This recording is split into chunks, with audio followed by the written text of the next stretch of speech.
Hello guys, आज हामी बुद्ध शान्तिको यहाँ हाम्रो एकदम मिठो भ्यू सोसाइटी पर भन्छ लोकेसन चाहिँ। हावा चाहिँ सिरिरिरी हो, अति नै मिठो छ, राम्रो छ हेर्नु त। सबैजना आउनु होला है घुम्नुको लागि। हाम्रो बहिनी दिदी बहिनीहरू पनि यहाँ बसिराख्नु भएको छ सोसाइटी परको लागि। दाजु मेरो भाउजू हुनुहुन्छ, दादाले जत्मा भन्ने हुनुहुन्छ दिदी बहिनी भनेर। कस्तो लाग्यो त अनि? भाउजू नन्द कस्तो लाग्यो सोसाइटी पर? एकदम राम्रो। यो त सोसाइटी पर हो, तपाईँहरू आउन सक्नुहुन्छ है गाइस। अति नै राम्रो सुन्दर हेर्नुहोस्, पारीको भ्यू अति नै सुन्दर देखिन्छ। हजुरहरूले आउन सक्नुहुन्छ है।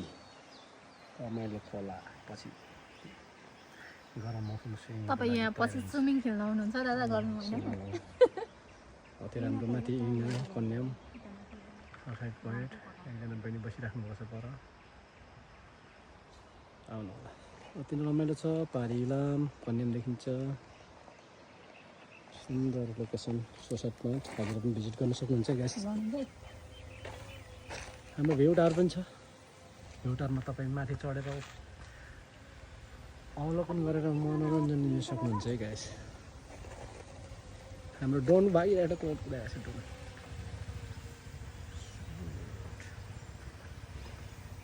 सोसाइटी पोइन्टको लागि एक दुई शब्द राख्यो त के छ त यहाँनिर? यो चाहिँ मेरो पहिलोपल्ट है झापाली भएर पनि आइपुगेको थिएँ यो ठाउँमा चाहिँ। नजिकै बेतामोडदेखि about 30 minutes if you drive तपाईँ आउन सक्नुहुन्छ। मलाई चाहिँ यहाँ आउँदाखेरि एकदम डर लाग्यो है, एकदम भिड रहेछ हो। म त्यता गएको पनि छुइनँ, अति नै सुन्दर। एकदम नाम जस्तो नाम त्यस्तै ठाउँ रहेछ, मलाई जस्तो लाग्यो है। ओके ल, के छ भन्नु त सोसाइटी पोइन्टको बारेमा दुई शब्द राखेर त?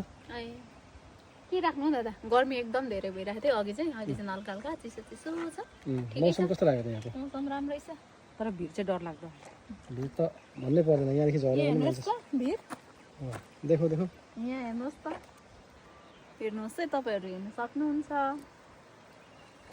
गरम भएर चिसो लाग्छ।